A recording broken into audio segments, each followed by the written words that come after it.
At the bank, my sister slid some papers across. "Just sign, it's routine," she said. Her husband grabbed my arm. I slipped a note to the manager saying I was under duress. He shut the glass door and... There are moments in your life when you realize the people you thought would always have your back are actually sharpening knives for your downfall. For me, that moment hit hard in a sterile bank lobby when my own sister and her husband tried to steal everything I had. This wasn't just family drama, this was a hostile takeover, and thank God, I was ready for battle. That morning started quiet enough. I was sipping black coffee, a short list on the kitchen table: milk, bread, call the bank. That last one, bank, was underlined twice, and believe me, it wasn't an accident. I was 47, home on leave from the army after another deployment, and I wasn't about to let anyone rush me into signing something without reading it first.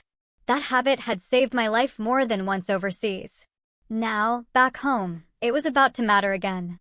Then I heard a car pull up, earlier than expected. My sister, Melissa. She never showed up this early unless she wanted something. I could feel the shift in the air, that familiar tension starting to coil in my gut. Melissa walked in with that sickly sweet, fake cheerful voice she used when she wanted to bulldoze you without sounding like she was bulldozing you. "Jess, ready for a quick trip to the bank? Got everything all set for you." Behind her was Tyler, her husband. No pretense from him. He just gave me a curt nod, the kind men give when they think they're already in charge.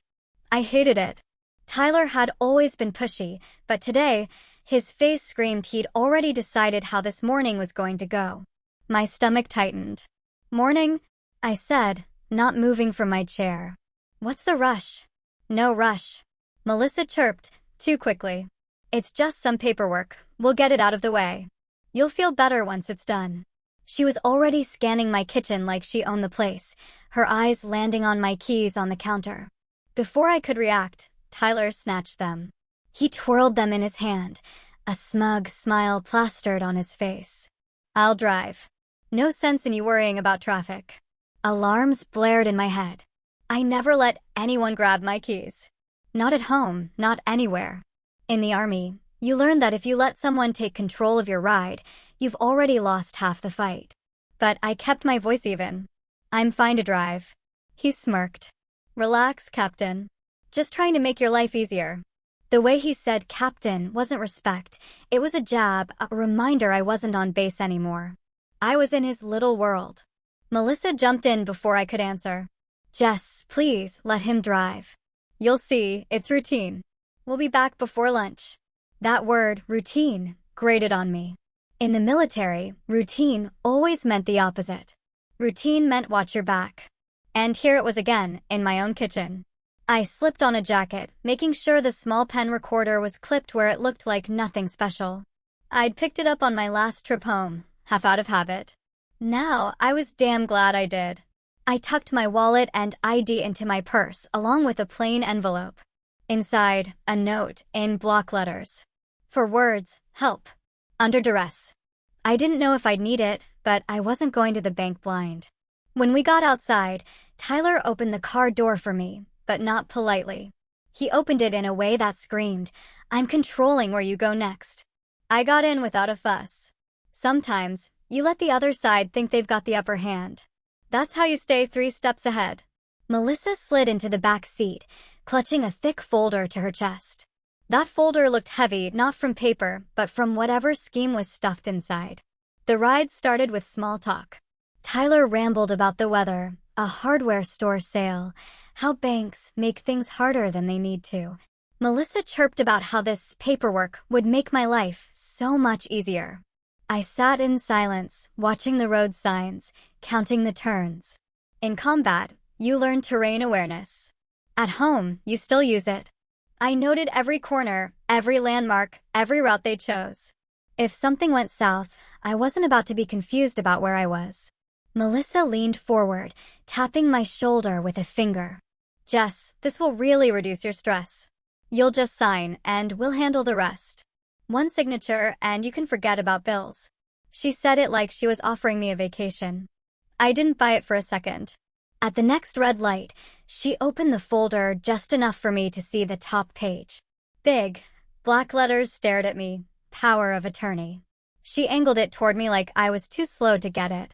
My pulse kicked up, but my face didn't show it.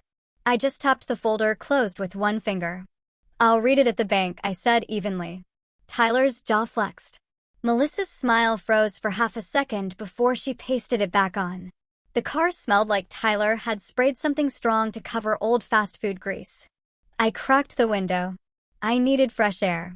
I thought back to when Melissa and I were kids, when she'd boss me around just because she was 3 years older.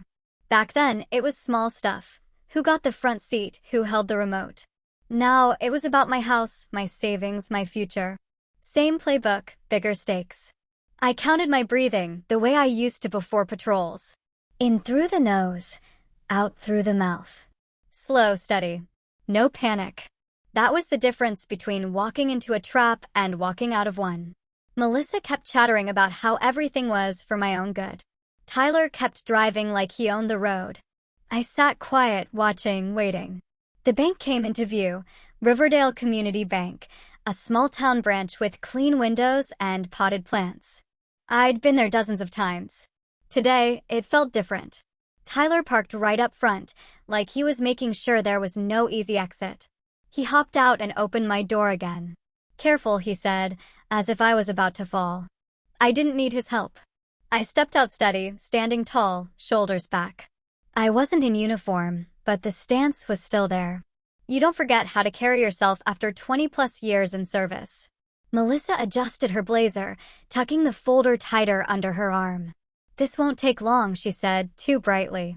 The sun caught her face, and I could see the tightness around her mouth, the strain under the smile.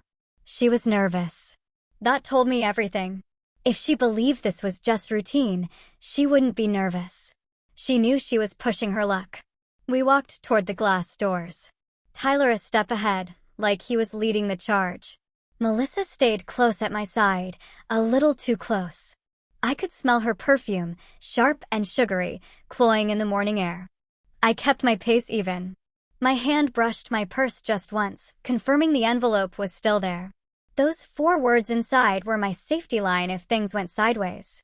The lobby was cool, with a faint smell of coffee. Customers stood in a short line. The teller at the counter, Angela Ruiz, young, sharp, someone who actually paid attention, glanced up.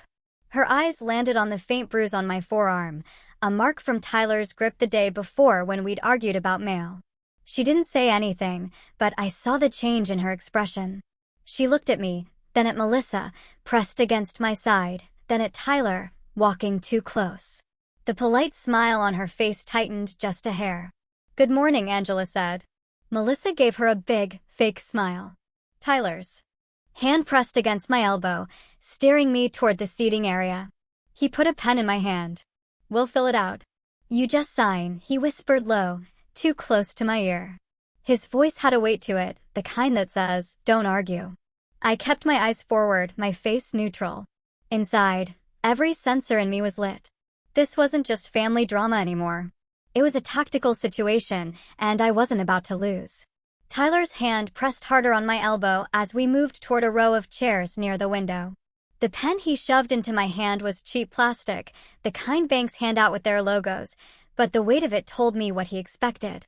My sister sat down on one side of me. Tyler dropped into the chair on the other. Boxed in, before I had a chance to breathe. He leaned forward, dropping the folder on the low table. Melissa smoothed it out with her palm like it was something precious. She didn't even let me touch it before flipping it open to a page halfway through. Her finger landed on a blank line. "You just sign right here, Jess," she said sweetly. "One line and we're done." I glanced down. There it was again, in bold, power of attorney. The letters seemed bigger the second time, like they wanted to jump off the paper and smack me across the face. I set the pen down. Not a word. Tyler gave a humorless little laugh. "Come on," he said, keeping his voice low. "Don't make a scene. It's just routine paperwork. Everybody does this sooner or later. You trust family, don't you?" Family? That word landed like a bad taste in my mouth.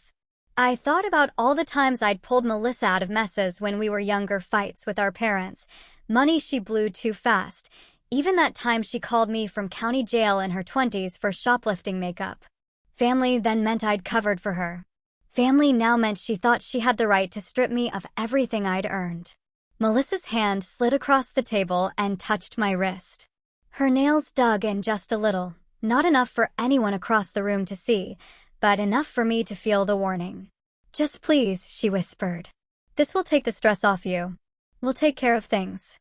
You don't need to worry anymore." I looked at her hand on my wrist, then up at her face. Her smile was tight, her eyes sharp. That wasn't comfort. That was a threat wrapped in sugar. I pulled my hand back slowly, placing both of mine on my lap. No words, just refusal. Tyler straightened and waved toward the teller counter. "Let's see a banker," he called, his voice sharper now. "We've got documents to review." The young teller, Angela, glanced at us, then looked toward the back. A door clicked open, and a woman in a navy jacket stepped out, her badge clipped at her waist, hair pulled back neat. Donna Whitaker, the branch manager. I'd met her once before when I set up my checking account. She remembered faces. I could tell by the way her eyes landed on mine. "Good morning," she said warmly. "What can we help you with today, Miss Wardell?" Melissa jumped in before I could speak. "Just routine documents, nothing complicated," she chirped, her voice not matching the tension at our table. "It'll only take a minute." Donna's gaze flicked from Melissa's folder to Tyler's knee, bouncing fast, then to the way my shoulders stayed a little too stiff. She didn't rush. "Why don't we move to a private office?" she suggested calmly. "That way, we can review everything without distraction." Tyler started to object. "We don't need, it's no trouble," Donna interrupted smoothly. "It's our standard process. We like to make sure customers have privacy." She gestured toward the hallway. Her tone left no room for argument, but it didn't sound aggressive. It sounded professional. Melissa grabbed the folder, stood, and shot me a look that said, "Don't screw this up." I rose slowly, keeping my bag close. As we walked, I caught Angela's eyes at the counter. Just for a moment, long enough that she seemed to read something in my face. She picked up the phone by her elbow and dialed with quiet fingers. The office Donna led us to was small but clean. A glass-walled door that closed with a light click. A table with 3 chairs. A white noise machine hummed faintly in the corner, the kind that makes sure no one in the hallway can overhear. A small security camera blinked near the ceiling. Donna gestured toward the chairs. "Please make yourselves comfortable." I chose the seat facing the hallway, where I could see anyone coming and going. Tyler dropped into the chair across from me, legs spread wide, trying to take up space. Melissa sat close on my right side again, pressing in until her shoulder almost touched mine. She opened the folder wide, tapped a page with her manicured finger, and said, "Just sign here. Don't overthink it. It'll go quick." Donna sat at the edge of the table, folding her hands. "Before we begin, I'll need to make copies of your IDs and scan these forms into our system. That way, everything's on record." She looked at me directly. "Miss Wardell, may I see your ID?" I reached into my purse. My wallet was there, my ID inside. I also felt the envelope, the one with the 4 words. I took out my ID and placed it on top of a deposit slip, sliding them across the table. My hand brushed the envelope, but I didn't pull it out yet. Timing mattered. Tyler pushed the pen closer to me, his smile tight now. "Go ahead, Jess. Just sign. We've got plans today." Melissa's hand landed on my elbow, fingers squeezing just hard enough to blanch the skin. "Don't make it hard," she murmured. I turned my head and looked straight at my sister. I didn't look away. In my mind, I saw her as a kid, bossing me around.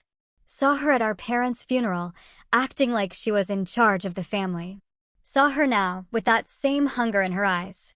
The difference was, this time, I wasn't giving in. "I will read first," I said, steady and calm. Melissa's mouth twitched. Tyler gave a single laugh, sharp and short. "It's all standard," he said. "We already explained it. No need to waste time." I set the pen back on the table. Then I reached into my purse again, fingers closing around the envelope. Smooth motion, no hesitation. I drew it out and slid it beneath the deposit slip with my ID, pushing them toward Donna. "Here are my documents," I said clearly. Donna's eyes met mine for just a second longer than normal. She gave the faintest nod, almost invisible, then picked up the stack with steady hands. "I'll make copies," she said lightly, like everything was normal. She stood, walked to the copier outside, and shut the office door behind her. Melissa leaned close to me again, whispering sharp in my ear. "Don't try anything, Jess. You'll regret it." I didn't answer. My hands stayed flat on the table, steady as stone. Tyler's knee bounced faster. Melissa's perfume filled the air, and the hum of the white noise machine covered the silence. Donna's footsteps faded down the hall, and the hum of the copier started up. I sat still, breathing slow and even. Melissa shifted, her leg bouncing against the chair, her perfume sharp enough to sting my nose. Tyler leaned back, arms crossed, eyes darting between the glass wall and me, trying to figure out if I'd break under pressure. What neither of them understood was that pressure was my natural environment. I'd spent half my life under it. Hot zones, split-second calls, bad intel, sudden ambushes. This little room, with their fake smiles and cheap intimidation tactics, wasn't anything new. Different setting, same playbook. My fingers brushed my bag again, making sure the zipper was still shut. Over the recorder tucked inside. The little red light, hidden near the clip, glowed faint. Everything they said was already being logged. They hadn't noticed it yet, and I didn't plan to point it out until the right moment. Timing was everything. Melissa leaned in, whispering through clenched teeth. "Stop being difficult. It's one line. One line and we'll be finished." I didn't flinch. I stared at the table, counting the seconds in my head. Inhale for 4, hold for 4, exhale for 4. It was the same breathing drill I used in the field before clearing a building. Keep the mind steady. Keep the hands steady. Tyler broke the silence. "You know what's funny? You trusted me enough to let me drive your car here, but you can't trust us to handle a little paperwork." His smile was stretched thin, his jaw too tight. "Come on, Jess. You've been gone half your life playing soldier. Let someone else take care of things for once." I turned my head and looked at him. Taking care of things doesn't start with a lie. That shut him up for a beat. His eyes narrowed, but Melissa grabbed his hand under the table to keep him from snapping. She knew losing his temper would ruin their pitch. The copier hummed again down the hall, then went quiet. I knew Donna would have seen the note by now. Whether she was already on the phone or just pocketing it for the right moment, I couldn't tell. But I trusted her enough to play her part. She didn't strike me as someone who looked away when something didn't add up. Melissa tapped the page again. Harder this time. "Look, we're not leaving until this is signed. The longer you stall, the harder you make it.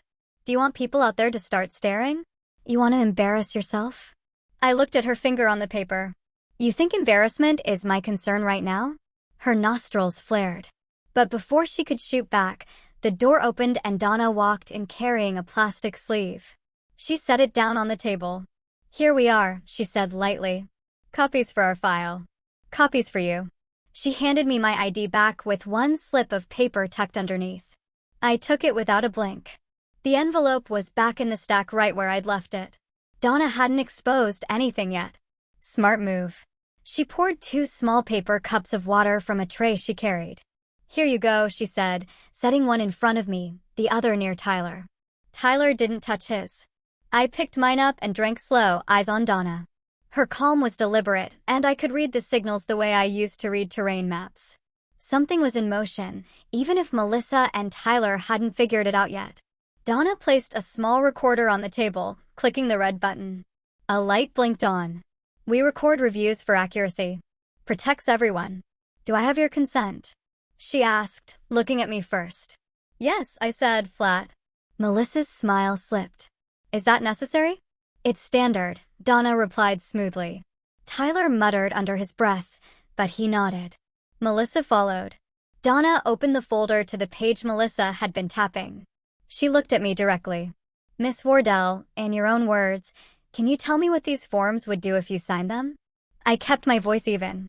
"They give my sister and her husband control of my accounts, my house, and my decisions without me."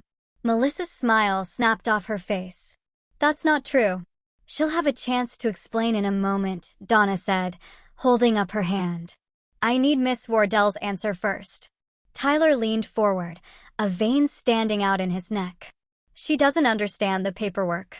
That's why we're here. I met his eyes. I understand it better than you think. Donna didn't react, but I saw the tiny shift in her jaw that said she had already clocked everything.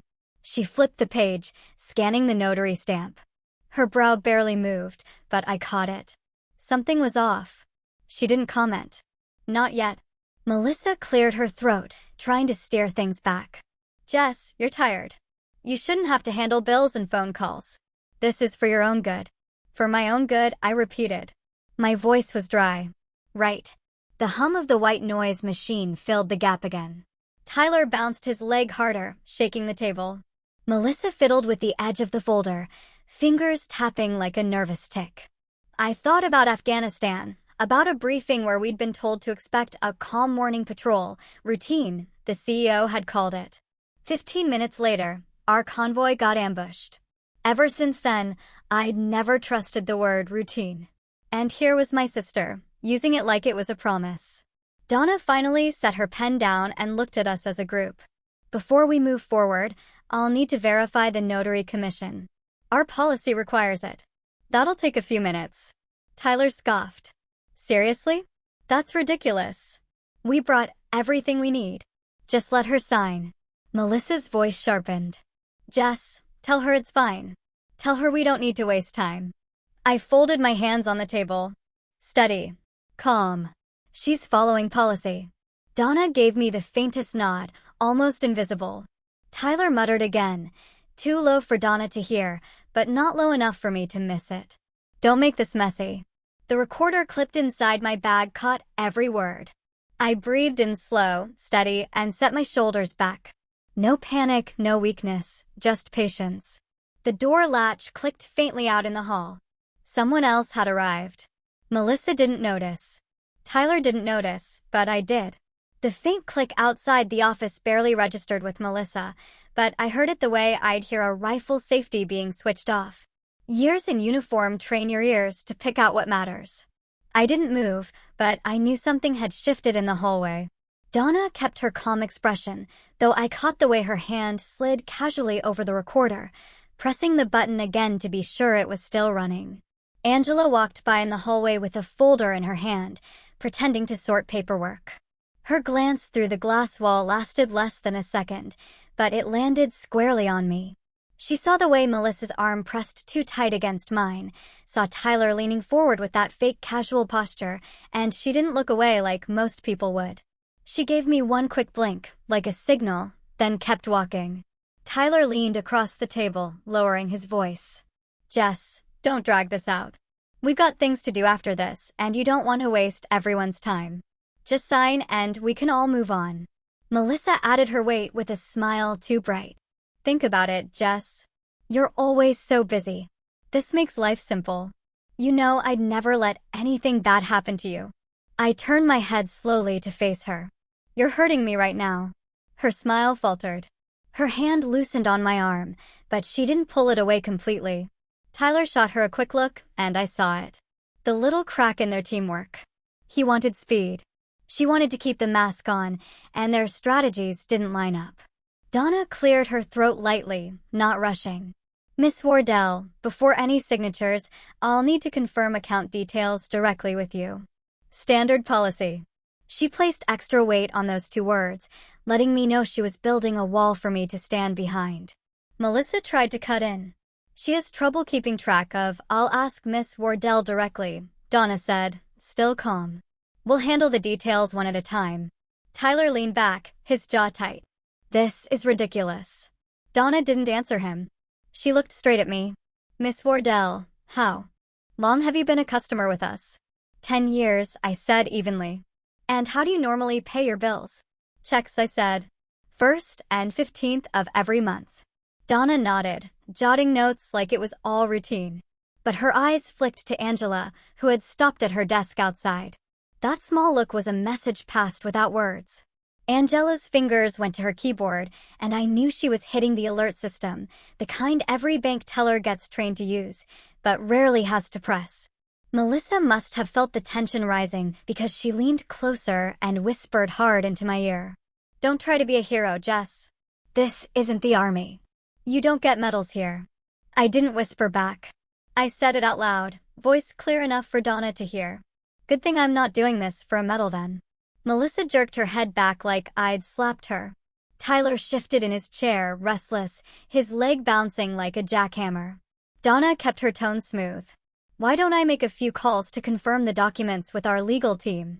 In the meantime, Miss Wardell, is there someone you trust we could add as a point of contact on your account? Just in case. Yes, I said. My brother, Jonathan. Melissa snapped. That's not necessary. Donna gave her a polite smile that didn't touch her eyes. It's part of our know your customer process. I could see Tyler's patience thinning by the second. He leaned forward again, voice dropping into a growl. Jess, don't stall. Sign the papers now. The recorder in my purse caught every syllable. Donna heard it too, but she didn't react. She slid the papers back toward herself like she was reviewing them again, but I knew she was buying time. Angela reappeared at the doorway with 2 cups of water balanced on a tray. Thought you might need these, she said casually. Her eyes flicked at me just once. She set the cups down and left as quietly as she came. Tyler shoved 1 cup toward me like it was proof he was being polite. Drink, relax, then sign. I picked it up, took a sip, and set it back down. My hands didn't shake. I wanted him to see that. Melissa let out a sharp sigh. Jess, I'm begging you. Don't make this ugly. It's family. We're looking out for you. Do you think strangers will care what happens to you? Do you think the army will? We're your family. I turned my head and met her eyes full on. Family doesn't threaten me. Family doesn't shove a pen into my hand. Whatever this is, it isn't family. Her face went pale under the layers of makeup. Tyler looked ready to explode, but Donna spoke first, her voice steady. All right, we'll pause here. I'll step out to verify these documents. She gathered the folder neatly, stood, and gave Angela another subtle glance. Angela's hand moved under her desk. The guard near the front door shifted his weight. The latch on the main entrance clicked softly, switching to controlled entry. Customers could still leave, but no one new would be allowed in. Melissa caught on just enough to panic. Why are you locking doors? What is this? Donna smiled politely. Just standard security. Protects all our clients. Tyler muttered something I didn't catch, his face tightening, but he didn't make a move.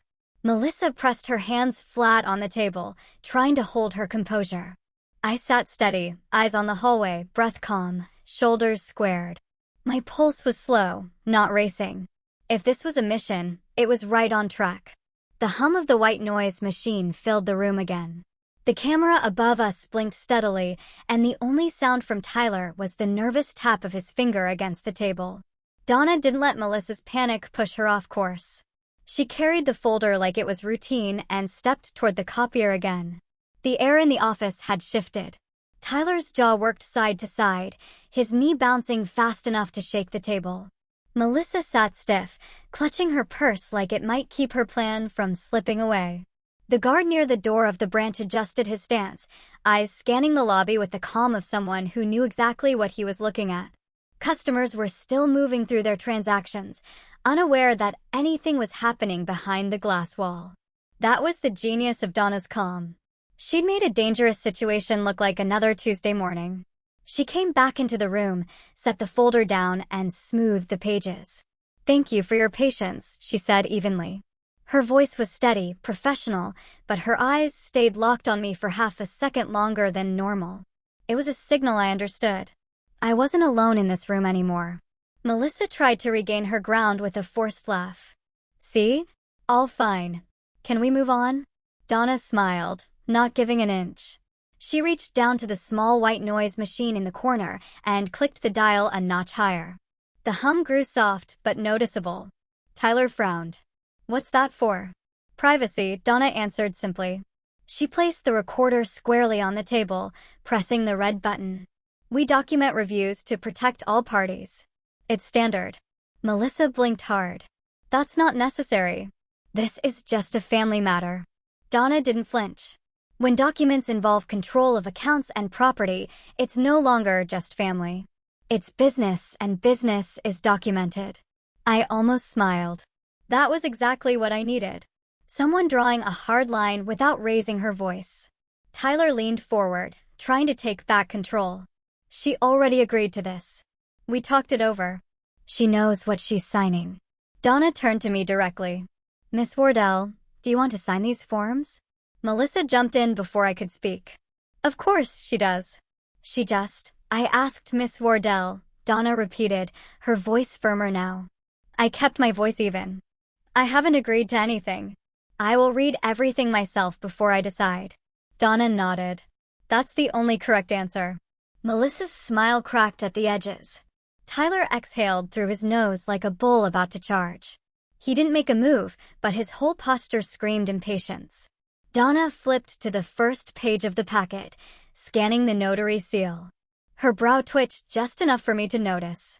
She lifted her phone and dialed a short number. This is Whitaker at Riverdale Community. I need verification on a notary commission number. Her tone was smooth. Nothing dramatic. She gave the number, waited, and then said, I'll hold. Melissa's hand shot out, fingers gripping the edge of the folder. There's no need for that. It's all valid. Donna placed her hand gently on top of the page, pinning it down without force. We verify everything. Protects all of you as much as it protects the bank. Tyler muttered, this is a waste of time. But Donna ignored him. While she waited, she asked, Miss Wardell, do you have a trusted contact we should list on your account? Someone we can reach if we can't get you directly. Yes, I said. My brother, Jonathan. Melissa snapped. That's not necessary. We're here. We are the ones helping. Donna didn't even glance her way. Thank you, Miss Wardell, she said, jotting the name on a form. Her phone clicked and she listened carefully, pen tapping once on the table. I see. Thank you. She hung up, slid the phone aside, and calmly folded her hands. Melissa shifted in her seat. Well, Donna looked her straight in the eye. The commission number you provided doesn't exist. The silence that followed was sharp. Tyler's mouth opened, then closed. Melissa's face flushed. She scrambled for words. Maybe it was a typo. That doesn't mean anything. Donna didn't raise her voice. It means this document cannot be processed at all. She turned to me. Miss Wardell, do you have your own attorney? No, I said. She doesn't need one. Melissa said quickly. It's routine. Donna's eyes stayed on me. I recommend you get one before signing anything. That's the safe approach. I nodded once. Tyler's hand slammed against the table. The sound made a couple of heads turn out in the lobby. He leaned in, teeth clenched. You're dragging this out. Jess, sign the damn papers. The recorder blinked red, capturing every syllable. Donna didn't flinch. Sir, keep your voice down. This is a bank, not your living room. Melissa grabbed his arm, hissing. Stop it. Her smile snapped back into place as she turned to Donna. I'm sorry. He's just worried about time. We've got other appointments today. Donna didn't return the smile. She pressed another button on the recorder, marking the timestamp. I'll need to ask you both to step into the lobby shortly while I confirm further details with Miss Wardell. Policy requires I speak with the account holder alone. No way. Tyler shot back. She needs us to explain it. She gets confused. I spoke before Donna could. I'm not confused. I do not. That froze him for half a second. Melissa's fingers dug into his sleeve, urging him to shut up. Donna stood, smoothing her jacket. I'll be right back. She gathered a thin stack of papers and left the office again. Calm as ever, the door clicked shut. Tyler immediately leaned across the table toward me. You think you're smart? You think dragging this out is going to save you? His voice was low. Dangerous. Melissa whispered urgently. Stop, Tyler. Not now. But he didn't stop. Sign it, Jess. Or you'll regret this.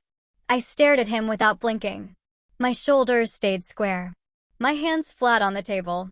The recorder clipped inside my purse, and the one on the desk glowed steady red. Every word he said was being captured. Melissa saw it too late. Her face drained of color, and she shifted her chair back slightly. The latch at the front of the bank clicked again. Controlled entry. The guard adjusted his stance. Customers in the lobby went on with their deposits and withdrawals, but the air had thickened, like the walls themselves were listening. Inside the office, the hum of the white noise machine grew louder against the silence. Melissa tapped her nails against the folder. Tyler clenched his fists and I sat steady, breathing slow, waiting for the next move. Tyler's fists drummed against the table, each thud sharp enough to carry through the glass. Melissa whispered frantically, trying to reel him back in, but his face was tight with frustration. I kept my voice flat, calm, the way I used to in briefings where younger soldiers thought yelling would make them sound stronger. I'll read everything first. He shoved the pen closer, pressing it against my fingers. Read it later. Just sign. Melissa chimed in, her tone sweet but brittle. Jess, honey, don't make this so hard. We're just protecting you. Bills, taxes, all that stress. It's not good for you. One signature and it all goes away. I turned the pen in my hand, placed it gently on the table, and looked her straight in the eye. If this is protection, why does it feel like a threat? The recorder blinked red on the desk. Donna's placement of it wasn't an accident. Melissa stiffened, forcing a thin laugh. You're being dramatic. She nudged the folder toward me again, her manicured nails tapping the space she wanted signed. Just initials here, here, and here. I leaned closer, scanning the page. Bold letters glared back at me. Durable power of attorney, my name written, her name lined up next to it. This would give you complete control, I said evenly. Over everything I own. That's the point. Tyler snapped. We handle it for you. You don't have to worry anymore. I can worry just fine on my own, I said. Melissa's smile cracked. Jess, stop acting like we're stealing from you. We're family. Family doesn't shove papers down my throat. Tyler slammed his palm flat again. Sign it. The hum of the white noise machine filled the silence. Customers outside shifted, glancing toward the glass office. Angela stood at her station, eyes sharp, pretending to organize slips. The guard's hand rested lightly near his belt, not threatening, but ready. I straightened in my chair, voice firm. I said, I'll read it. Out loud. Melissa's eyes darted to Tyler, panic flashing for the first time. She tried to mask it with another brittle laugh. She's being stubborn, that's all. Always has been. Donna slipped back into the room at that moment, carrying a new folder. Apologies for the delay, she said smoothly. She sat down, set the papers on the table, and turned the recorder slightly so its red light glowed brighter. Before anything else, I need to verify a few points. Tyler growled. We've wasted enough time. Just let her sign. Donna met his glare without blinking. I said, verify. She opened the folder, flipping slowly. Miss Wardell, can you explain in your own words what these forms do? I spoke clearly, my voice cutting through the tension. They give Melissa and Tyler control over my money, my house, and my decisions. They could move or sell everything without asking me. Melissa shot forward. That's not true. She's quiet, Donna said, still calm, but edged with steel. Miss Wardell is the account holder. She'll answer. Tyler's face flushed red. His jaw flexed. Donna slid another paper into view. This notary seal is invalid. Do you know who prepared these forms? Melissa stammered. A mobile notary. It's all standard. Donna didn't look up. Standard documents don't come with fake commission numbers, and no valid notary leaves a smudged seal like this. She tapped the corner of the page. This is forgery. The word hung in the air like a gunshot. Melissa's hands froze on the folder. Tyler's knee stopped bouncing. Their silence was louder than their shouting. I felt the weight of my years in uniform settle into my chest. I'd faced worse pressure in interrogation rooms overseas, and the trick was always the same. Stay steady while the other side cracked. So, you wanted me to sign fraudulent papers? I said calmly. Melissa's voice came out strained. No, Jess, it's not like that. Then what is it? I asked. Her mouth opened, but nothing came out. Tyler tried to recover, his tone dropping into something almost pleading. Jess, we're just trying to help. We can't keep driving down every week, checking on you, making sure you're okay. This would simplify everything. That's not help, I said. That's control. Donna wrote a note on her pad in neat, deliberate strokes. For the record, customer is under visible pressure from family members. Recommended welfare check. Melissa's head snapped up. Welfare check. That's absurd. We're her family. We're the ones who care. I turned to Donna. Family doesn't give me bruises. Melissa went white. Tyler froze, his eyes darting to my arm, where faint marks still showed. The guard stepped a half-foot closer to the office door. Still calm, but now unmistakably on alert. Donna spoke evenly, as if nothing unusual had been said. We'll need to take a short pause while I escalate this to compliance. She stacked the papers neatly, stood, and gave Angela a signal with just a tilt of her head. Angela's hand slid under her desk again. Melissa leaned in close to me, whispering through clenched teeth. If you do this, Jess, you'll regret it. Don't you dare embarrass us. I turned my head just enough for the recorder to catch my words. Safe doesn't hurt. This hurts. Tyler hissed, shut up. Donna returned almost immediately, her calm like armor. Our legal team has confirmed these documents cannot be honored. Until further notice, your accounts are locked against changes. She sat, folded her hands, and looked squarely at me. Miss Wardell, do you want to proceed with signing anything today? No, I said. Melissa shot up in her chair. She doesn't know what she's saying. Tyler rose halfway out of his seat, fists clenched. The guard stepped into full view of the doorway now. His presence alone was enough to push Tyler back down, muttering curses under his breath. Donna didn't move a muscle. Then nothing will be signed. The white noise hummed louder, filling every crack of silence. Melissa's eyes darted, searching for a foothold that wasn't there. Tyler glared at me like I'd betrayed him in battle. I sat steady, my hands flat on the table, the recorder capturing every beat of their unraveling. Donna didn't flinch under Melissa's outburst. She reached for the folder again, flipping through the pages with calm precision, her eyes scanning each line. These aren't standard forms, she said finally. The formatting is inconsistent. The language is off, and the seal is not only smudged, it's copied from an online template. That's fraud. Melissa sputtered, her voice going high and thin. You can't prove that. Anyone could make a mistake with a stamp. Donna slid the page across the table so it faced me. Look here, she said, tapping the corner. Real notary stamps always include a commission expiration date. This one doesn't. It's a copy and paste job. I studied it carefully. Years of military reports had trained me to catch small details. The wrong date, a misplaced signature, a line that didn't add up. She was right. The spacing was uneven. The ink too uniform. It wasn't just sloppy. It was fake. Tyler tried to cut in with his usual aggression. This is ridiculous. Are you even qualified to say what's real and what isn't? You're just a branch manager. Donna didn't blink. Our compliance team has already confirmed it. Forgery. And forgery tied to financial exploitation is a felony. The word hit like a grenade. Melissa's face drained of color.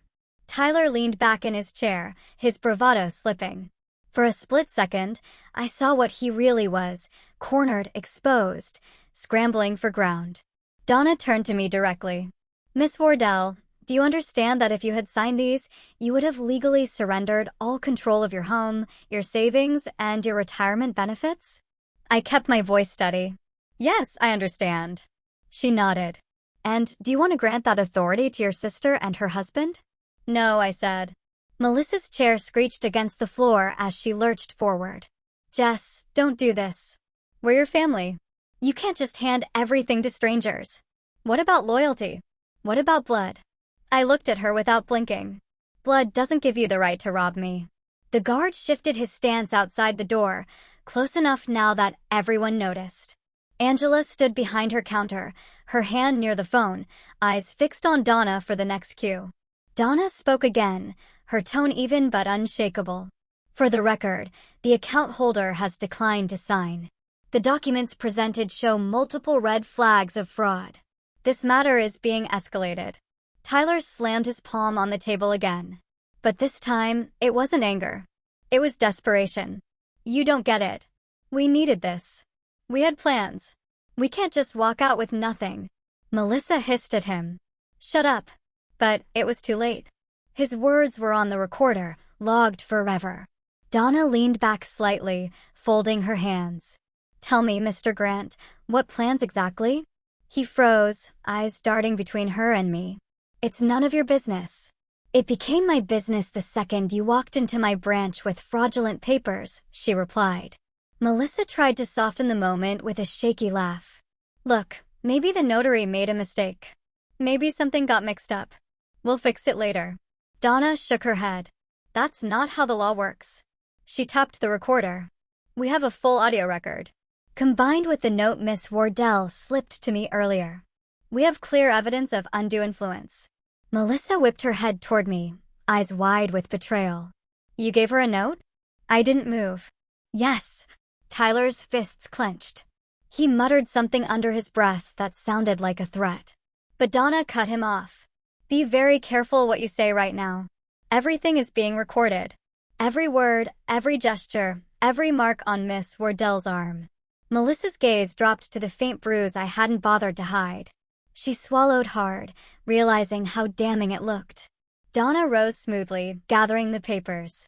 "These documents are invalid. They will not be processed. Miss Wardell retains full control of her assets." She turned to Angela, who slipped quietly into the room with a new folder in hand. Donna took it, slid a clean form in front of me, and explained, "This is a trusted contact authorization. It simply allows us to call someone you name if we suspect you're under pressure. Again, no authority, no power of attorney, just a safety line. Would you like to add your brother, Jonathan?" "Yes," I said. Melissa slammed her hand against the table. "No, she doesn't need Jonathan." Donna ignored her completely, her focus only on me.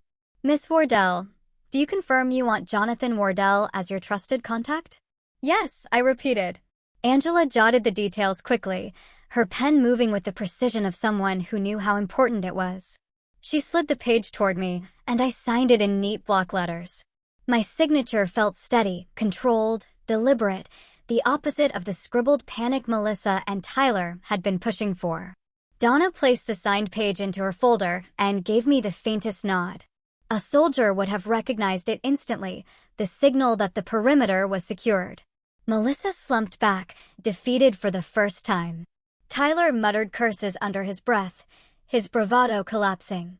The fight in them wasn't gone, but it was rattled. Donna didn't gloat. She didn't need to. She simply stated the facts. "This branch will place a hold on all account changes pending a full legal review. Our legal team has already flagged the documents you brought. Law enforcement will be contacted as required under elder financial abuse protocols." Melissa looked like she'd been slapped. "You can't call the police. This is family business." Donna's voice was calm steel. "Family business ends the second fraud begins." The guard shifted again, his hand resting more firmly near his belt. Angela's eyes flicked toward the front door, which was now firmly latched. Customers came and went in the background, unaware that inside this office, a family's mask had cracked wide open. Melissa whispered, almost to herself, "She set us up." I answered evenly, "No, you set yourselves up." Tyler's hands clenched tighter, but he didn't speak again. The walls of the office seemed to press in around them. Donna sat back, folding her hands neatly. "Miss Wardell, you did exactly the right thing. You stayed calm. You used the tools you had, and now you're safe." The white noise machine hummed on, steady as ever, while the silence between Melissa and Tyler stretched into something heavy. The illusion of control they had walked in with was gone. The low murmur of the branch went quiet for a moment when the front door opened. 2 uniformed officers stepped inside, moving with the steady confidence of people used to walking into uncertain situations. The guard near the entrance gave them a subtle nod, then locked the latch again. Customers glanced up, then quickly returned to their transactions, pretending not to notice, but listening with both ears. Donna rose smoothly and opened the office door just enough for her voice to carry. "In here, officers." Melissa's face went pale. Tyler straightened in his chair, shoulders squared, like he wanted to project control, but his tapping fingers betrayed him. The first officer was tall, with calm eyes and a notepad already in hand. I'm Officer Ramirez. This is Officer Dana Lee. We were called regarding possible financial exploitation in progress. Donna gestured toward the table. Thank you for coming. The situation is documented. We have video, audio, and the documents themselves. Officer Ramirez nodded once and stepped into the room. His partner followed, scanning everything with sharp eyes. The folder, the recorder, the bruises on my arm. She didn't miss a detail. Melissa tried to stand, smiling too brightly. Oh, this is a misunderstanding. We're family. We're just here helping Jessica with her accounts. Officer Lee's gaze didn't shift from my arm. Ma'am, how did you get that bruise? Melissa's smile twitched. She bruises easily. She bumped a chair, she squeezed me, I said clearly. The silence after that was louder than any argument. Tyler looked away, his jaw tight. Melissa sat down hard, her face stiff. Ramirez pulled out a small camera. Miss Wardell, with your permission, I'd like to photograph the injury. Go ahead. He leaned in, snapped a clear close-up, then jotted the time and date. He glanced at the recorder on the desk. This device running? Yes, Donna answered. Good, Ramirez said. He set his notepad down and folded his hands. Miss Wardell, do you feel pressured to sign documents today that you don't want to sign? Yes. And who is pressuring you? My sister Melissa and her husband Tyler. Ramirez nodded calmly, no surprise in his face. And do you understand what those documents would have done if you'd signed them? Yes. They would have given them full control of my money and property. Do you feel safe with them at your home? No. Melissa jumped in, her voice cracking. That's not true. She's confused. She's been forgetful for months, and we've been stepping in so she doesn't get taken advantage of by strangers. We're protecting her. Ramirez didn't even look at her. He turned to Donna. Manager Whitaker, what steps has the bank taken? Donna's voice was steady. I initiated an in-branch hold, contacted compliance, and confirmed the notary stamp was invalid. I also received a written note from Miss Wardell indicating she was under duress. We've preserved all evidence and locked account access against changes. Ramirez wrote quickly. Officer Lee shifted to stand directly behind Melissa and Tyler. Her presence firm but not aggressive. Tyler noticed, his shoulders tensing. I reached into my purse, pulled out the small type pin recorder I'd clipped earlier, and placed it on the table. This records too. Everything they said in the car. Everything they said in here. Ramirez's eyebrows lifted just slightly. He picked it up carefully. We'll need to review this. Thank you. Tyler snapped. You can't just take that. That's private. Ramirez's tone didn't change. Sir, evidence of potential exploitation is not private. It's required. Melissa leaned forward, her voice shrill. She's setting us up. She's making us look like criminals. We're her family. I looked at her flatly. Family doesn't corner me into signing fake papers. Officer Lee jotted notes, then asked, who provided these documents? Melissa's words tumbled out too fast. A notary named Rick. He's legitimate. He's helped other families. Donna cut in, her voice crisp. Compliance confirmed, no such commission number exists. This Rick isn't in state records. Ramirez scribbled it down. Forgery then. Tyler's head snapped toward Melissa. I told you this was a bad idea. Her face twisted. You were the one who said it would work. Their voices overlapped, rising until Donna raised a hand. Enough. This is a professional environment. The tension in the room tightened like a wire. Outside the office, customers pretended to focus on their receipts, but every ear was tuned in. Angela stood ready behind her counter, posture calm, but eyes sharp. The guard shifted a fraction closer to the door. Ramirez waited for the noise to settle, then spoke. Here's what's going to happen. We'll take statements from each of you separately. Miss Wardell will remain here with Manager Whitaker. Mr. and Mrs. Grant, you'll step into the lobby with Officer Lee. Melissa's voice cracked. You can't separate us. Lee's voice was calm, but final. That wasn't a request. Tyler stood slowly, his jaw tight, his glare fixed on me. He bent down just close enough that only I could hear. Don't make this messy. You'll regret it. The recorder on the desk captured it anyway. Donna's eyes narrowed, but she stayed still. Ramirez nodded to Lee, and she guided Melissa and Tyler to the lobby.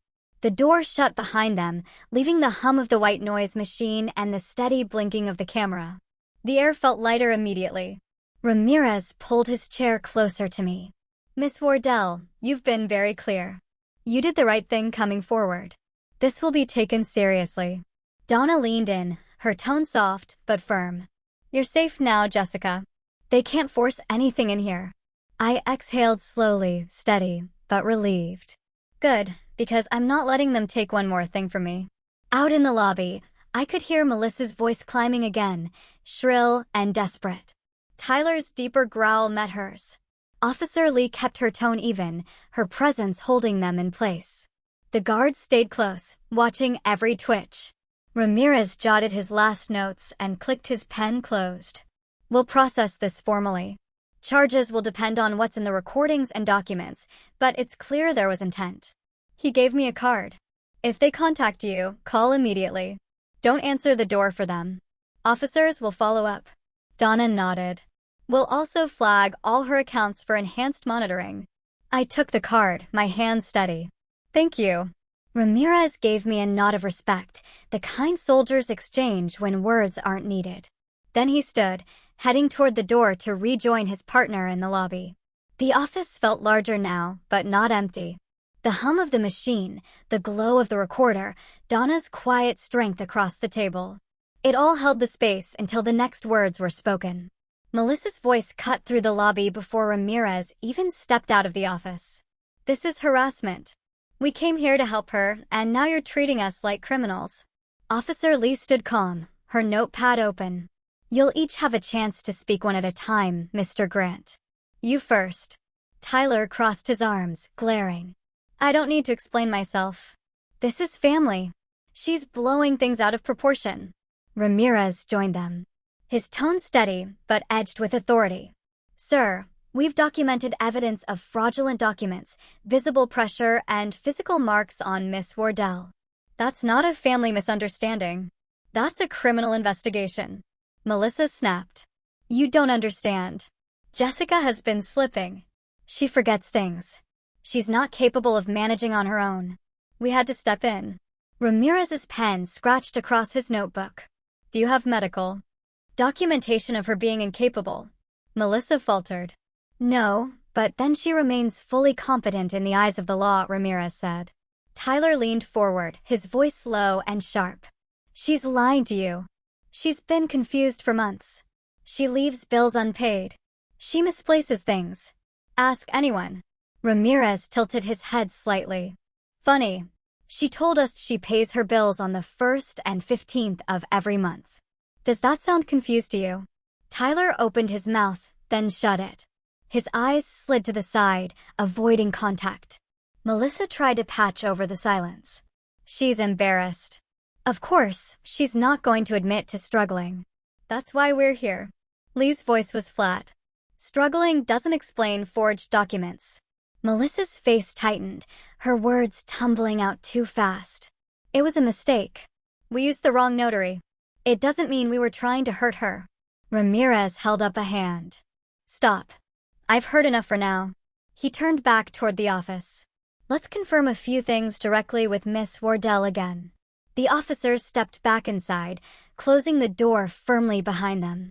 Melissa and Tyler stayed in the lobby under the watchful eyes of the guard, both looking cornered. Ramirez sat across from me again. "Miss Wardell, I'm going to ask a few more direct questions. Answer only what you want." I nodded. "Did your sister and her husband pressure you before arriving here today?" "Yes. In the car, they told me not to cause a scene." Tyler said to just sign and move on. Ramirez noted it carefully. "Did either of them physically force you?" Melissa grabbed my arm. Tyler shoved the pen into my hand. Donna shifted slightly in her seat, her eyes flicking toward the recorder on the desk. Ramirez followed her gaze and nodded. "We'll review the audio. That will back you up." He leaned back, his voice steady but firm. "For the record, you are not obligated to sign anything today. You retain full legal control of your finances and property. Do you?" "Yes." "And do you feel safe returning home if they have access to it?" "No," I said. Not with them holding keys, Donna added quietly. Her brother Jonathan is co-trustee on her living trust. I've confirmed those documents are valid. Ramirez's eyebrows lifted slightly. That changes a lot. Even if she had signed today, the trust would have blocked it. I allowed myself the smallest nod. Weeks of preparation, late-night reading of legal forms, long calls with Jonathan. It had all paid off in this moment. Ramirez clicked his pen closed. Thank you, Miss Wardell. You've been clear. The door opened again, and Officer Lee guided Melissa back inside. Your turn. Melissa sank into the chair, trying for composure. Look, we were only trying to protect her. She's always been stubborn. We didn't want her to get taken advantage of by strangers. Donna kept her face neutral, but I could see her jaw tighten. Ramirez asked, then why bring forged documents? Melissa stammered. We didn't know they were forged. We trusted the notary. Lee's pen scratched across her page. Name of the notary? Rick. Something. We don't have his card. Donna slid a wrinkled business card across the table. This is what they gave me earlier. Lee picked it up, squinting. No last name, just a first and a number typed crooked. This isn't valid. Melissa tried to laugh it off, but it came out brittle. Well, maybe he wasn't official. We just didn't know. Ramirez's voice cut sharp. Ignorance isn't a defense. Melissa's mask slipped. Her voice trembling now. Fine. Maybe it wasn't official, but we weren't trying to steal from her. We just wanted to make things easier. Easier for you, I spoke for the first time. Not me. Melissa turned, her eyes wide, glassy. Jess, please don't do this. We're family. You know me. You know I wouldn't hurt you. I met her gaze, unflinching. You already did. The silence that followed was heavy. Melissa's breath hitched, her words drying up. Ramirez nodded once. That's all I need for now. He motioned toward the door, and the guards stepped closer. Melissa rose slowly, her shoulders slumped, her eyes burning holes through the carpet as she was escorted back into the lobby. Tyler was brought in next. He dropped into the chair with forced confidence, leaning back like none of this fazed him. Ramirez didn't waste time. Mr. Grant, did you threaten Miss Wardell today? No, Tyler said flatly. Ramirez tapped the recorder on the desk. Then how do you explain the audio of you saying, Jess, or you'll regret this? For once, Tyler had no quick answer. His mouth opened, then closed again. His face flushed red. That's not a request, Ramirez said. That's a threat. This, Tyler shifted, his bravado slipping. I was frustrated. People say things they don't mean. People under investigation should choose their words more carefully, Ramirez replied. The room went still again. The hum of the white noise machine was the only sound, steady and relentless. I sat upright, my breathing even, every inch of me steady. Tyler's glare cut toward me, but I didn't look away. Years in uniform had taught me that silence can be more powerful than any shout. Ramirez finally closed his notebook. We're done here. He turned to Donna. We'll need copies of everything, documents, recordings, security footage. Already prepared, she said, sliding a neat stack across the table. Lee opened the door, signaling to the guard. Melissa and Tyler were kept in sight, both now visibly rattled. Customers in the lobby avoided looking at them directly, but the air was thick with quiet judgment. Ramirez gathered the files, Donna's notes, and the recorders. He gave me a steady look. You've handled this better than most. We'll move forward with charges. I sat straighter, letting the words sink in. This wasn't just a family fight anymore. It was evidence, law, consequences. The office door stayed open, the hum of the bank wrapping around us as the confrontation settled into something heavier than shouting ever could. The sound of boots moving quickly across the lobby floor made me glance toward the glass wall. A tall man in a worn jacket pushed through the door with the guard trailing close behind. His chest rose and fell like he'd run all the way there. I'm Jonathan Wardell, he said firmly. Jessica's brother. For the first time all day, my shoulders eased. John, I breathed, standing before I realized it.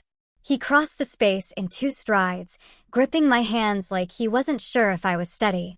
Are you okay? I am now. Melissa's head whipped around, eyes wide. John, don't get involved in this. You don't understand. Oh, I understand plenty, he shot back, his voice edged with the same steel I remembered from childhood arguments he never lost. Officer Ramirez stepped in smoothly. Mr. Wardell, we've confirmed you're listed as co-trustee on your sister's living trust. Can you verify that? Jonathan nodded without hesitation. Yes, we set it up 3 weeks ago. Jessica and I signed everything together. The house, savings, all of it's in there. Nothing can move without both of us signing. Donna opened her folder and slid a copy across the table for the officers. Verified with our records this morning. Tyler's face drained of color. You've got to be kidding me. Melissa's voice cracked as she turned to me. You did this behind my back. I held her stare. No, Melissa. I did this to protect myself. You made it necessary. The silence in the room was sharp.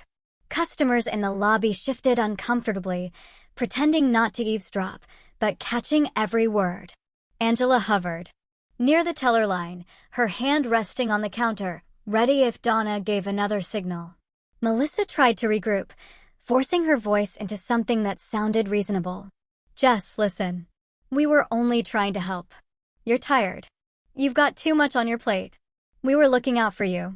Jonathan barked a laugh, dry and humorless. Looking out for her by dragging her into a bank with forged documents? That's not looking out. That's exploitation. Ramirez leaned in, his pen scratching across the notepad. Just for the record, Mr. Wardell, you're confirming the trust is valid and active? Yes, Jonathan said. I keep a copy at home, and I reviewed it this morning. You want the binder? I'll get it. Donna nodded. No need. We already pulled confirmation. Melissa's face crumpled, then twisted into anger. You always thought you were better than me, John. Always running the show, always judging me. And now you've poisoned Jessica against her own family. I cut and steady. No one poisoned me. You did that yourself when you shoved papers under my nose and told me not to think. Tyler's hand curled into a fist on the table. This is a damn circus. We're leaving. Ramirez's voice was low but sharp. You're not leaving. You're detained pending further investigation. Tyler froze, his eyes narrowing. Melissa looked at him desperately, but his face was hard stone now. Jonathan shifted closer to me, lowering his voice. Jess, you don't have to say anything else. I'll handle this. I shook my head. I can handle it. I've handled worse. For the first time all day, he gave me a small smile.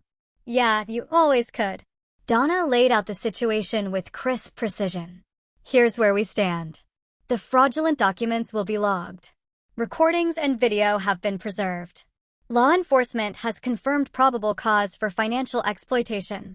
Miss Wardell retains full control, with her co-trustee's authority reinforcing it. Nothing moves without both signatures. Melissa's lip trembled. She tried one last angle, softer now. Jess, I'm your sister. I love you. You can't just cut me out. I met her plea head-on. Love doesn't look like threats. Love doesn't leave bruises. You wanted control, not family. Jonathan put a hand on my shoulder. She's right, Melissa. You crossed a line. Tyler muttered, this is insane. But nobody gave him the dignity of a response. Officer Lee stepped forward. We'll be transporting both of you to the station for formal statements. You'll have the chance to call a lawyer there. Melissa let out a harsh laugh, more broken than amused. A lawyer? You're treating us like criminals. Ramirez didn't blink. That's because you committed a crime. The guard opened the main latch with a quiet click, preparing for their exit. Customers shifted aside, eyes following the scene with that mix of curiosity and discomfort strangers always have when family drama spills into public. Jonathan gave Donna a nod. Thank you. You probably saved my sister's future today. Donna smiled faintly. She saved it herself. I just gave her space to do it. I felt my throat tighten, but I held it steady. She was right. Melissa turned toward me one last time, her voice trembling with something between rage and despair. You'll regret this, Jess. You'll regret turning your back on me. I straightened, my voice clear. No, I regret letting it get this far. Ramirez signaled and Lee guided them toward the door. Tyler walked stiff, jaw clenched. Melissa stumbled once, catching herself. Her face blotched with anger and humiliation. The branch grew quieter as the door closed behind them, the hum of normal banking noise slowly returning. The tension that had filled every corner eased, but the weight of what had just happened didn't vanish. Jonathan let out a long breath. "Jess, you did good. You held your ground." I gave him a small smile. "You think I spent all those years in uniform learning to fold?" He chuckled, shaking his head. "No, you were always the one who stood the tallest." Donna gathered the documents into a neat stack, sliding them into a folder marked Hold. She looked at me squarely. "We'll keep these under lock until the investigation is complete. You're covered." Angela stepped closer, her voice low but warm. "You handled that like a pro. Most people would have fallen apart." I shook my head. "I just did what needed to be done." Jonathan clapped me lightly on the shoulder. "That's the soldier in you talking." "I know." The office hummed with a different kind of quiet now, calmer, steadier, anchored by the knowledge that the worst of it had passed. But the weight of betrayal lingered, hanging in the corners like smoke after a fire. The door clanged shut behind Melissa and Tyler as the guard and Officer Lee guided them down the hall. The lobby went quiet for a few beats, the way a room does after a sudden storm. Customers pretended to refocus on slips and receipts, but every eye tracked the scene out of the corners. Jonathan stayed close at my side, arms crossed, jaw set. I could tell he was trying to keep his anger in check, but his shoulders were still stiff with tension. Donna kept her pace measured, stacking paperwork and logging details like it was just another case file. Through the glass, I saw Melissa sink into a lobby chair, her hands twisted together, fingers white at the knuckles. Tyler paced in a tight line, muttering under his breath. He stopped only when Officer Lee gestured him back down with the kind of authority no one wanted to test. Ramirez stepped back into the office with a small folder. "They're contained for now. Let's finish the record while we have them calm." Donna slid a printed sheet across to me. "Summary of today's event, initial notes. You don't have to sign now, but it helps to have a baseline statement." I skimmed the page. Every line matched what had happened. The threats, the forged notary, the pressure. I signed it without hesitation. Through the glass, Tyler slammed his hands down on his knees. His voice carried enough that even customers near the ATM winced. "This is bull. We were helping her." "Helping?" Melissa leaned toward him, her voice shaking, but quieter. "Stop. You're making it worse." He turned on her, eyes blazing. "Making it worse? You're the one who dragged me into this mess with your bright idea, your fake notary friend, your plan to push her into signing." Her face snapped toward him, pale and tight. "Don't you dare put this on me. You were the one yelling at her, threatening her in front of the bank staff. Who do you think they're going to blame?" Their voices climbed, overlapping, until Officer Lee stepped in between them. "Sit, both of you." Her tone was calm still. No room for argument. Tyler dropped back into the chair, muttering curses. Melissa pressed her palms against her face, shoulders shaking. Jonathan shook his head, watching. "They're already turning on each other." "Pressure breaks people," I said quietly. "Always has."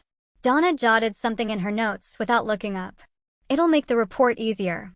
Less denial when they're contradicting each other in plain view." Melissa's voice carried again, higher now. "Jess set us up. She's been plotting this.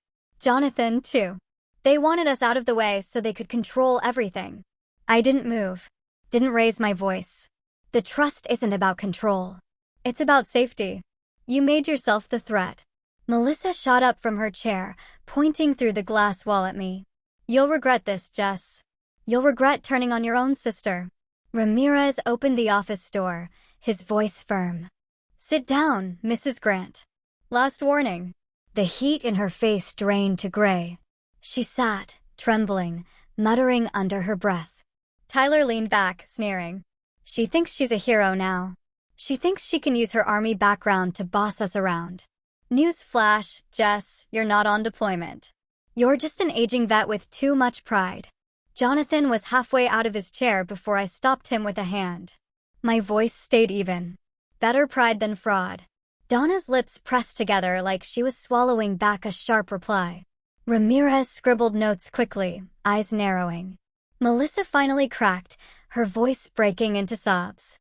We just wanted security. We're drowning, Jess. Bills, debt, everything. You've always had it together. And we just thought if you shared a little, it would fix things. Tears streaked her face, her mascara smudging into messy shadows. But even through the crying, her words stumbled on themselves. She wasn't apologizing. She was just justifying. I kept my tone level. You could have asked for help. You could have told the truth. But you tried to take everything behind my back. That's not desperation. That's betrayal. Jonathan let out a sharp breath, shaking his head. You two don't even realize how far you went. Fraud isn't a slip-up. It's a crime. Tyler exploded again, slamming the arm of his chair. Enough with the lectures. We don't need family sermons. We need a lawyer. Ramirez closed his notebook. You'll have that chance. At the station. Melissa sobbed harder, her words tumbling.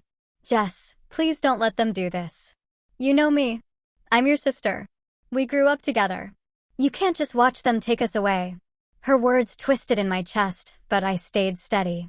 You're my sister, not my target. But today, you made me yours. The silence that followed was heavy. Even Tyler shut his mouth. Donna turned to Ramirez. You've got enough? He nodded. Plenty. He gestured to the guard. Prep for transport. The guard moved to unlock the side exit that led directly to the patrol cars. Customers shuffled out of the way, quiet but watching. Melissa's crying turned into soft whimpers. Tyler sat stiff, jaw locked, eyes dark. Jonathan stood tall beside me, his voice low. They'll answer for this now. I nodded once. Finally. The officers coordinated calmly, their professionalism smoothing over the chaos. Lee gathered the files. Ramirez secured the recorder. Donna closed the office door behind us, her expression composed, her movements neat. Melissa's sobs filled the lobby as they stood her up. Tyler refused to look at anyone, walking stiffly with his hands clenched into fists. The guard held the door, and the officers guided them outside. The branch breathed again once they were gone, the quiet hum of normal business resuming like the world hadn't just tilted on its axis. But inside, every customer and every staff member knew they had witnessed something raw, a family tearing itself apart under the bright lights of truth. Jonathan placed a steadying hand on my shoulder. Let's get you home. We've got work to do there, too. I exhaled slowly, feeling both the weight and the release of the moment. The collapse of Melissa and Tyler wasn't loud in the end. It was messy, desperate, inevitable, and it was done in plain sight. The house felt different the second we walked back inside. It wasn't the same place I had left that morning, heavy with dread and uncertainty. Now, every corner carried the weight of what had just happened, but it also felt like ground I had reclaimed. Jonathan closed the front door behind us and locked it, then immediately started unpacking the small tool bag he always kept in his truck. First things first, he said, pulling out a set of heavy-duty locks. We're changing every one of these today. I nodded, slipping off my jacket. Good. They still have keys. I don't want to give them a chance to show up uninvited. He didn't waste time. The sound of his drill echoed through the hallway as he removed the old lock from the front door. I filled the kettle in the kitchen and set it on the stove, the whistle of the gas flames snapping alive. The normalcy of it grounded me. When he finished the front door, Jonathan moved to the back. We'll do the side door, too. Then I'll put a camera over the porch. You'll be covered from every angle. The kettle whistled. I poured tea into 2 mugs, brought one over, and set it on the counter near him. Thanks, I said quietly. He took a sip, wiping his forehead with the back of his hand. Jess, I should have been paying closer attention. Melissa's been circling for months. I should have stepped in sooner. I shook my head. You stepped in exactly when I needed you, and I handled myself before that. You don't need to carry it. He gave me a look, the kind only an older brother can give, part pride and part guilt. Still, you shouldn't have had to fight this battle alone. I leaned against the counter, the tea warm in my hands. I didn't. Donna was there. Angela, too. Even the guard. It wasn't just me. Jonathan screwed the last plate into the new lock, testing it twice before standing back. Yeah, but they're not family. Not like me. I smiled faintly. Sometimes strangers act more like family than blood does. He didn't argue. He just set the old lock aside and grabbed his ladder. Let's get that camera up. While he worked on the porch, I sat at the dining table with a blank sheet of paper in front of me. The pen felt heavier than it should have. Words were always harder when they were meant for someone who had cut so deep. I wrote slowly, block letters that couldn't be mistaken. Melissa, I love you. I want you to get help, but you cannot come to my house. You cannot touch my money. You cannot decide for me. If you change, we can talk. If you try again, I will call the police again. Jessica. I folded it neatly, slid it into an envelope, and set it on the table. Jonathan came back in, wiping his hands. He saw the envelope and raised an eyebrow. Letter. I nodded. Not for sending, just for me. To make the line clear. He gave a short nod of approval. That's good. Boundaries on paper are harder to twist. We sat for a while, the hum of the refrigerator and the faint creak of the old house filling the silence. Finally, he said, you know this isn't over. They'll try to spin it. Lawyers, excuses, whatever. But the trust holds. You're solid. I know, I said. But even if the law handles them, the part that hurts isn't the paperwork. It's realizing my own sister saw me as a mark. Jonathan's jaw tightened. That's on her, not on you. I sipped my tea. Still feels like a loss. The porch light flicked on as the new camera powered up. Jonathan checked his phone, nodding in satisfaction. You've got live feed now. I'll get the app set up on your phone. Anytime someone walks up, you'll see it. Good, I said. I want to know before anyone crosses that line again. Later, we sat at the same kitchen table where my morning had started. The list I'd scribbled before, bread, soap, bank, was still sitting there, crumpled at the corner. I smoothed it out and looked at the word bank written in heavy strokes. Jonathan followed my gaze. Hell of a trip to the bank, huh? I let out a dry laugh. Yeah, routine errand, right? He chuckled, but the humor faded quickly. Jess, you've been carrying yourself like a soldier since day one, but don't think you've got to keep the armor on all the time. You can breathe now. I looked at him, really looked, and saw the brother who had always tried to shield me when we were kids. I'll breathe, I said softly. But I'm not taking off the armor. Not anymore. The clock ticked steadily on the wall. Outside, the wind rattled the trees in the yard we'd played in as kids. Inside, the house felt tighter, safer. Jonathan stood and started making a list on a yellow pad. New passcodes, mail forwarding, utilities notified. I'll call the locksmith tomorrow for the garage. I raised an eyebrow. You're worse than me with checklists. Guess it runs in the family, he said, smirking. I folded the letter again, slid it into a drawer, and shut it firmly. That drawer had become my new boundary line. It wasn't about Melissa anymore. It was about me deciding what crossed into my life and what didn't. The kettle sat quiet now, the mugs half empty. Jonathan looked at me with that steady expression he'd always had in crisis. You good? I nodded once. Yeah, I'm good. The truth was, good didn't mean untouched. It didn't mean unharmed. It meant standing in my own house with new locks, new lines drawn, and the strength to keep them. The night stretched around us, steady and unbroken. For the first time in weeks, the house didn't feel like a trap. It felt like mine again. The morning after, the house was quiet in a way that felt earned. Sunlight stretched across the living room floor, hitting the new locks Jonathan had installed like they were metals pinned on the door. I sat at the dining table with a fresh sheet of paper, not to write another letter to Melissa, but to write something I hadn't done in years, an after-action report.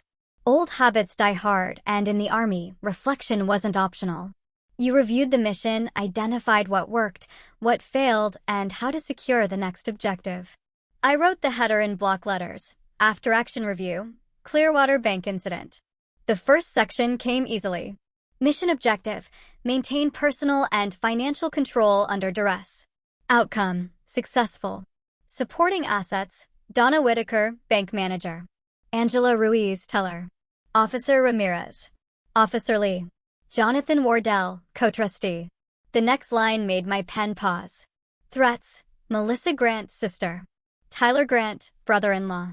Method: psychological pressure. Physical intimidation. Fraudulent documentation. It felt cold putting their names down like that, stripped of family ties and reduced to roles in a failed operation, but that's what they had become. Threats, not siblings. I kept writing. Strengths: calm demeanor maintained. Note delivered successfully. Use of concealed recorder effective. Weaknesses: delayed recognition of Melissa's intent. Reliance on trust in family ties longer than warranted.